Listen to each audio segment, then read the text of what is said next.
Welcome back children in geography class. Let's continue with the natural regions of the world part 3. Next we have the tropical monsoon type of climate. So what is the extent of the tropical monsoon type of climate? It is found in the southern Asia as well as in the eastern coast of the tropical lands, which receives very steady rainfall from the trade winds all the time. Children, what are the areas included in the tropical monsoon type of climate? Are in Asia, like India is a part, Bangladesh is a part, then Myanmar is a part, Sri Lanka is a part of it, then Pakistan is a part of this type of climate. Then we have the island groups of Philippines and all. This is all the in the Asia that the tropical monsoon type of climate is found. From Australia, the northern and the northeastern parts of Australia are also included in this type of climate. From Africa, the southeast parts of Africa and the Madagascar island are also in this group. Then we have the Central America and South America. Eastern Brazil part is also included. So these are the areas where the tropical monsoon type of climate is found. What type of climatic conditions are found in the tropical monsoon climate? There are two dry seasons with low rainfall, cool and dry winters, hot and dry summers, rainy season with very heavy rainfall in some parts, high annual range of temperature that is between 26 degrees Celsius, seasonal distribution of rainfall, high annual rainfall that is 1800 millimeter, more than that, and high humidity prevails in that area. So these are the basic characteristics of the tropical monsoon type of climate. Rainfall in the areas of tropical monsoon type of climate. The rainfall is caused by the trade winds and also due to the intense heating during the day in the summer. These are the two reasons for the rainfall in the tropical monsoon type of climate. So let's understand both the phenomena. So children, what are trade winds? So the winds blowing from the subtropical high pressure area, that is from 30 degree north and 30 degree south of the equator, and these winds from the subtropical high pressure area towards the equator. So these winds blow from the subtropical high pressure belt towards the equatorial areas in the globe. Also you can see children are known as trade winds. Now why the word trade is being used? Because it's a German word and it means track or to blow. So what is the meaning if it is written to blow trade? To blow trade means to blow steadily in a same direction and in a constant course. So that means these winds blow in a same direction and in a constant course. So that is why they are known as trade winds and also known by the name the permanent winds, because the winds blow in a same direction and in a constant course. Now what is the reason for that? Because of the variations in the pressure gradient. Both the areas 30 degree north and 30 degree south of equator, there is a high pressure, and we all know that winds always blow from high pressure to low pressure area, and in the equatorial area there is a low pressure. So that is why in the subtropical region from high pressure the winds blow towards the equatorial low pressure area. This is the one reason. Now what happened in the northern hemisphere? The winds moving towards the equator, children, we have studied, are deflected towards the right in the northern hemisphere and towards the left in the southern hemisphere because of the rotation of the earth or because of the Coriolis force. So as the winds are moving from northeast direction, so they are given a name, a northeast trade winds, and the winds which blow from the southeast direction, they are known as the southeast trade winds, children.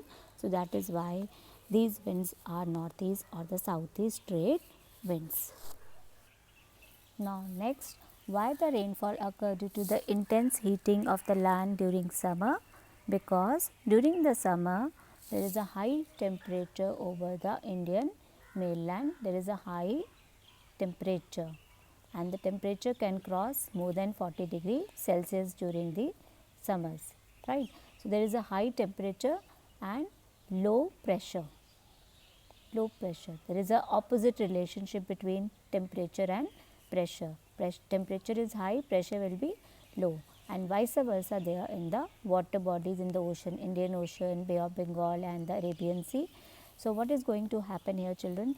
Here there is a high pressure in the water bodies. So, we have already done that winds always blow from high pressure towards the low pressure area.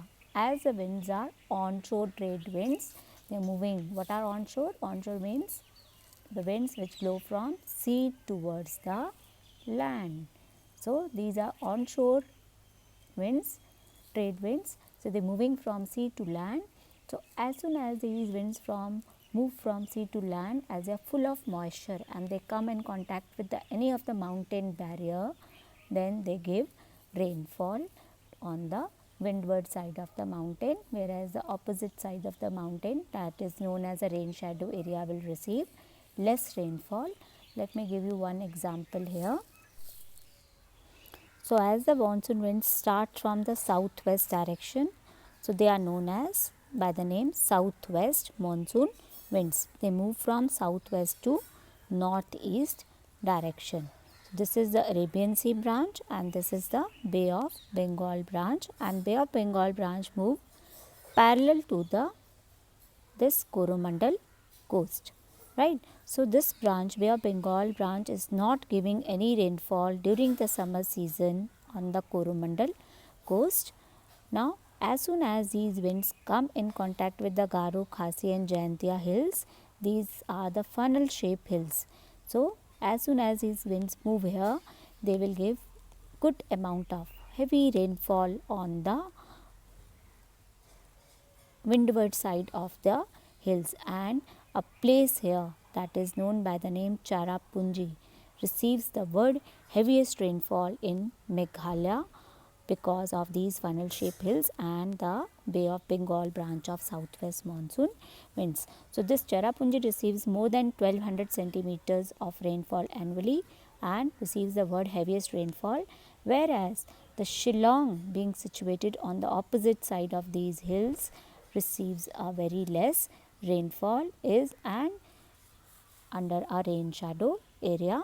So, this is an example of a windward and the rain shadow area. So, Cherrapunji is under a windward side and Shillong is under a rain shadow area, is on the opposite side, because by the time the winds reaches there, they have already lost their moisture here in the Cherrapunji, and that is why Shillong receives very less rainfall.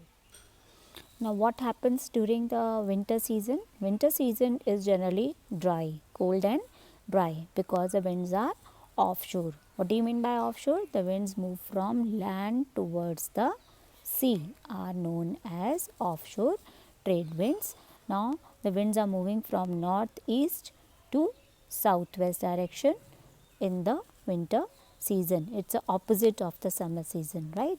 So, by the time as the winds are moving from the land area, they will be dry. They are not giving any rainfall to the Indian mainland. But as soon as these winds enter in the Bay of Bengal area, they will pick up moisture from here, and as they come in contact with the eastern Ghats, they are the barrier for these winds, and that is why the Coromandel coast receives abundant rainfall from the northeast retreating monsoon winds. So, that is why this area receives good amount of rainfall during the winter season, and the another reason that this area is receiving rainfall is because of the tropical cyclones. Now, why do the tropical cyclones originate, children? What is the reason?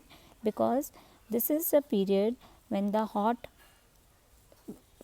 and wet winds during the summer season and cold and dry winds both meet, right, and that is why the cyclones originate in this area, and due to the cyclones in this area, the Coromandel coast again receives a good amount of rainfall during the winter season due to the tropical cyclones, as it is a tropical region. So, that is why a name also given to it, a tropical cyclone. So, this area receives rainfall from the tropical cyclones as well as the northeast retreating monsoon winds. Which area? This Coromandel coast area receives the rainfall during the winter season more than the summer season.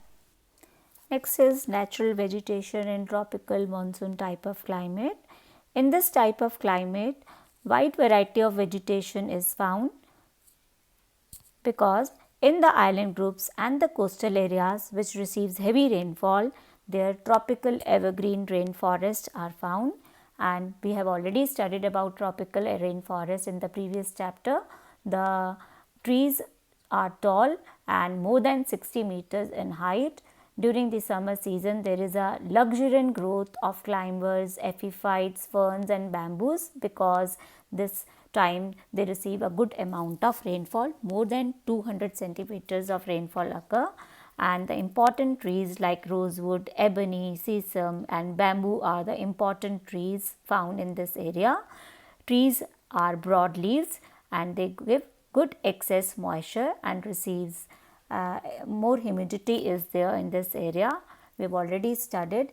Then a good canopy is found, and because of the good canopy, sunlight is not able to penetrate and the area becomes marshy, because it's very dark in this area, damp in this area, and that is why these forests are not exploited by the people, because of its dampness, its darkness and lack of transportation facilities in this area. Instead of good trees are found, they are not exploited by the people. So many insects and wild animals are there in this area. So that is the reason the tropical evergreen forests have not been exploited by the people. Whereas the areas where rainfall is not experienced throughout the year, these areas have a tropical monsoon deciduous forest, and they are again divided into two categories, moist deciduous and the dry deciduous forest, according to the amount of rainfall in this area. In the tropical monsoon deciduous forest, during the dry period, these trees shed their leaves from 6 to 8 weeks to preserve the moisture. And the areas of moist deciduous forest, the important trees are teak, sal, sandalwood and mahua, because the amount of rainfall is between 150 to 200 centimeters, and these areas in India include the western side of Deccan Plateau, northeast part of Deccan Plateau and the areas of South China also. Next is human adaptation. So, agriculture is the main occupation of the majority of people in the tropical monsoon region, and the crops are grown on the small farms in the plain areas. Even on the hills, terrace farming is also practiced. The major crops that are grown in the tropical monsoons are rice, wheat, cotton, sugarcane, tea, pulses and even millets are also grown. Coffee is also grown in some parts of tropical monsoon type of climatic region. With this, children, we have completed the natural regions of the world. Thank you. God bless you all.